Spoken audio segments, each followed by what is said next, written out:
Do you like comedy? Have you ever wondered how it became what it is today? There are many legendary comedians who helped shape this genre. Usually the first name that comes to mind is the iconic Charlie Chaplin. But no list would be complete without mentioning William Frawley. He's best known as the cranky, but lovable Fred Mertz. From the classic TV show I Love Lucy, his sharp comedic timing and his character's grumpy, yet endearing personality made him a fan favorite. His on-screen chemistry with Vivian Vance, who played his wife Ethel, led to some of the most unforgettable moments in television history. However, behind the scenes, their relationship was far from warm. Frawley and Vance often clashed, and were known for their tense interactions off-set. Still, they kept things professional, and their performances together were so impactful that, even after William Frawley's passing, his portrayal of Fred continues to resonate with audiences of all ages. But something unexpected happened after his death, something that sent ripples through the entertainment world. What was it? Watch the video to find out. William Clement Frawley was born on January 26, 1887. In the charming town of Burlington, Iowa, he grew up in a tight-knit family with 4 siblings, including his brother Paul. From a young age, William stood out for his sharp sense of humor and natural wit. His parents could hardly have guessed that their second son would one day become a beloved figure in American entertainment. Still, not everyone in the family supported his dream.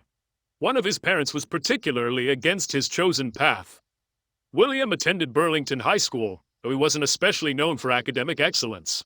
His true strengths lay in his creativity and charisma. While school might not have been his strong suit, it gave him something more valuable: the space to discover his passion for music and theater. From singing in the choir at St. Paul's Catholic Church to performing in local talent shows, William embraced every chance to be on stage. He even landed small roles in productions at the Burlington Opera House. His natural talent and humor made him a standout among his peers. He was known for his jokes, storytelling, and impersonations, quickly earning the title of class clown, something he wore with pride. Though his antics sometimes got him in trouble, his charm usually bailed him out. These early experiences weren't just a childhood phase, they were preparing him for a lifetime in entertainment. It became clear that he wasn't just trying to be funny, he was meant for the stage. Unfortunately, not everyone saw it that way.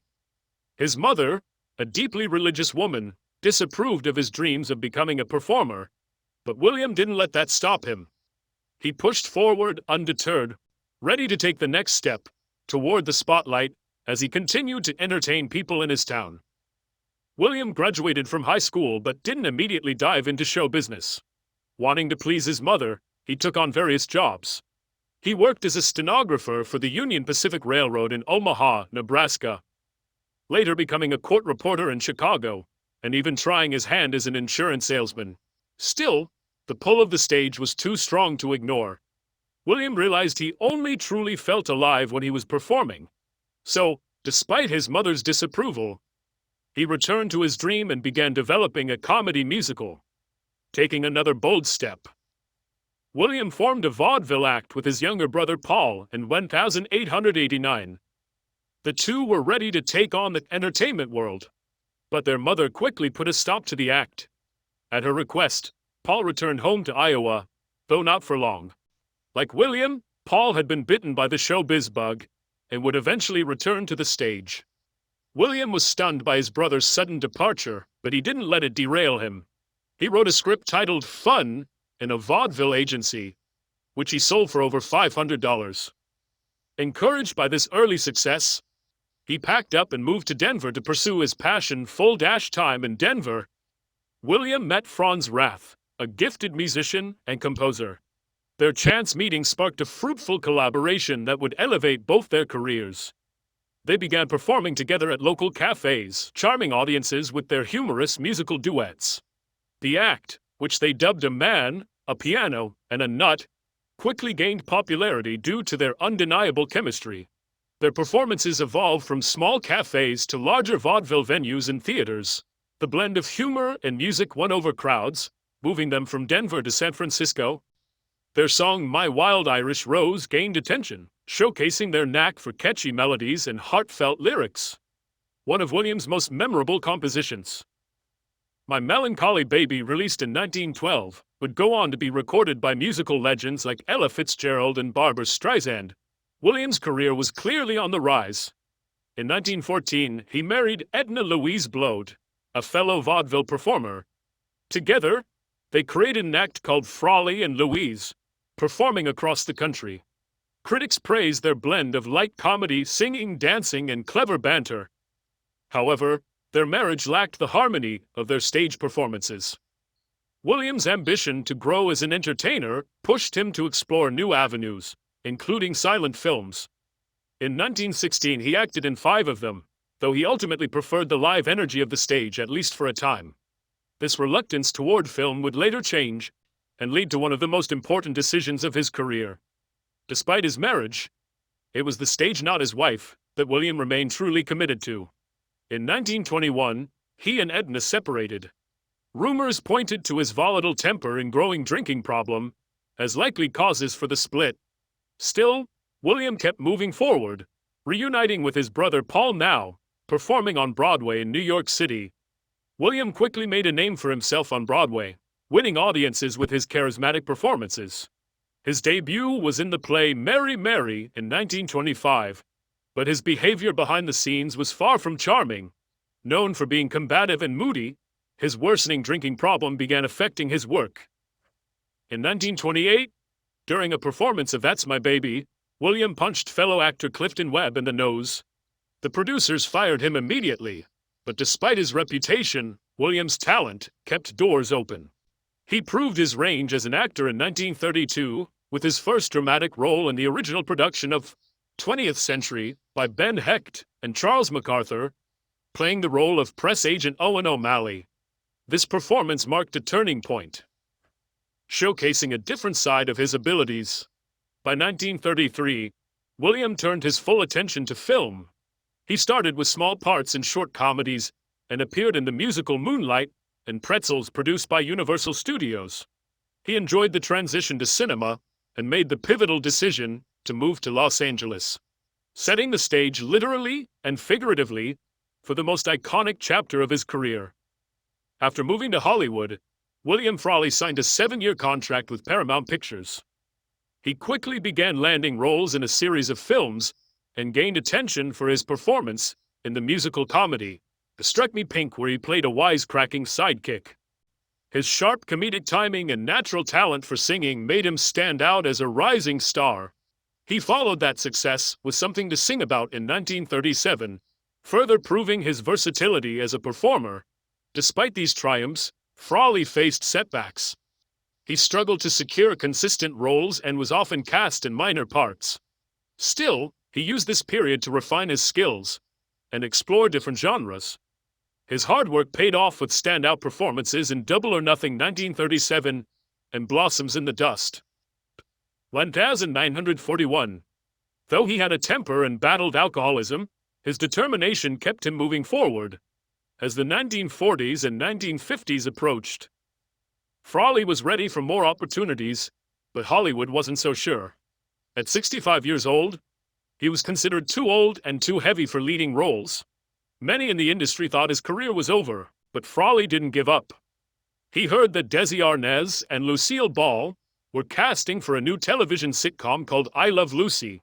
The couple had launched their own production company, Die Salute Productions, and were shopping the show to networks. Frawley was interested in the role of Fred Mertz, the cranky, penny-pinching landlord. It was a part he could naturally embody, and he knew it. This was his chance, possibly his last. After auditioning for the role, Frawley didn't sit back and wait. He took the bold step of calling Lucille Ball directly to ask if he had landed the part. Ball was surprised. She didn't know Frawley personally, and his forwardness caught her off guard. Still, his persistence impressed her. She discussed it with Arnaz, and together, they agreed that Frawley would be a good fit. He embodied Fred Mertz almost too perfectly. But they were wary his reputation for being difficult, combined with his drinking problem, made them nervous. The real hurdle came from CBS executives, who were hesitant to hire him. They feared that his behavior would disrupt production. Arnaz met with Frawley and laid down strict conditions. If he caused any problems, he would be allowed to warnings. On the third offense, he'd be fired. There would be no excuses for being late or unprepared. Still, Arnaz offered him a bit of leeway by including a unique clause in Frawley's contract. If the New York Yankees were playing in the World Series, Frawley didn't have to work. This clause let him miss 2 episodes without penalty. And it showed that Arnaz was willing to trust him. To everyone's surprise, Frawley kept his word. He remained professional on set, kept his drinking in check at least during work hours, and fully committed to the role. He made a point of reading the script with the rest of the cast before memorizing his lines. And he worked closely with Arnaz to refine his character. His experience and insight earned him the respect of the crew, and he even became a trusted advisor on set. I Love Lucy premiered on October 15, 1951, on CBS, and it was an instant hit.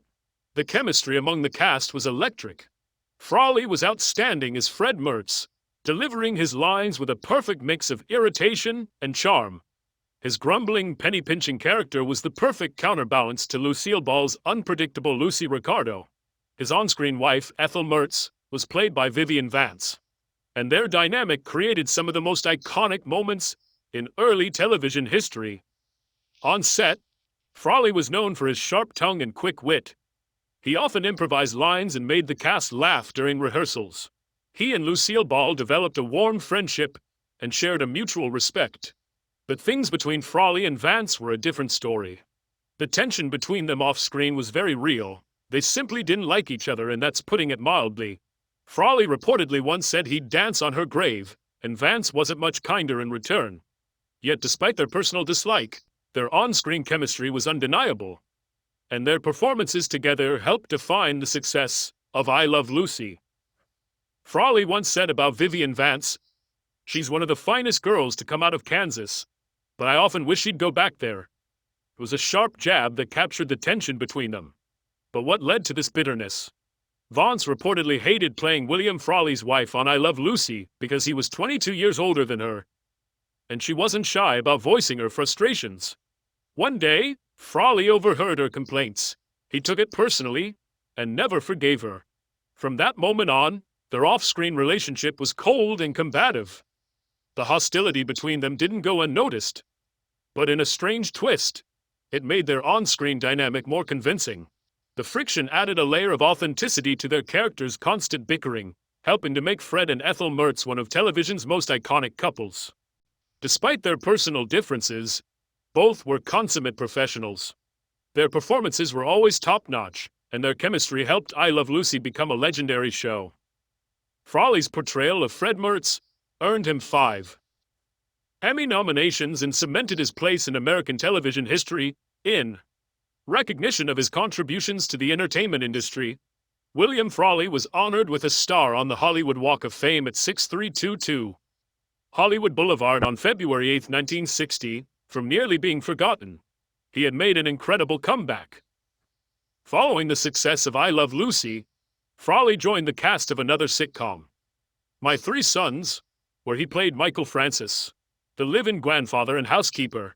The show, starring Fred MacMurray, focused on a widower raising his 3 sons.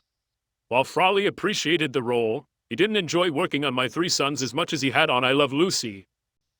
The show used an out-of-sequence filming schedule, which meant MacMurray shot all his scenes over just 65 days and then left. Frawley and the rest of the cast filmed the remaining episodes without him. This setup lacked the warm, family-like atmosphere Frawley had experienced with Lucille Ball and Desi Arnaz, even though the environment felt different. Frawley remained committed and gave his best. His dedication kept his work relevant well into his later years. Then, on March 3, 1966, just 5 days after his 79th birthday, William Frawley died of a heart attack while walking along Hollywood Boulevard. His death shocked fans and left a void in the entertainment world. Lucille Ball was deeply affected by the news, saying, "I've lost one of my dearest friends." And show business has lost one of the greatest character actors of all time. Desi Arnaz paid tribute by taking out a full-page ad in trade papers that read simply, "Buenas noches, amigo." Arnaz and Fred MacMurray served as pallbearers at Frawley's funeral, held at the San Fernando Mission Cemetery in Mission Hills, Los Angeles. But the most surprising moment came when someone unexpected arrived: Vivian Vance. Despite their long history of conflict, she chose to attend his funeral. Her appearance stunned many, but it was a powerful gesture of respect and closure. Although they never reconciled during his lifetime, Vance felt the weight of their unresolved tension. In the end, she chose to honor the man who, for better or worse, had been a major part of her career. William Frawley's legacy lives on. He wasn't just a beloved character actor, he was a pioneer whose career spanned vaudeville, film, and television. His quick wit, sharp tongue, and unmistakable presence left a mark on every stage and screen he touched. His journey from the vaudeville stages of the Midwest to television stardom is a story of persistence, raw talent, and sheer determination. While the spotlight eventually dimmed, his influence still shines, inspiring generations of performers who followed in his footsteps.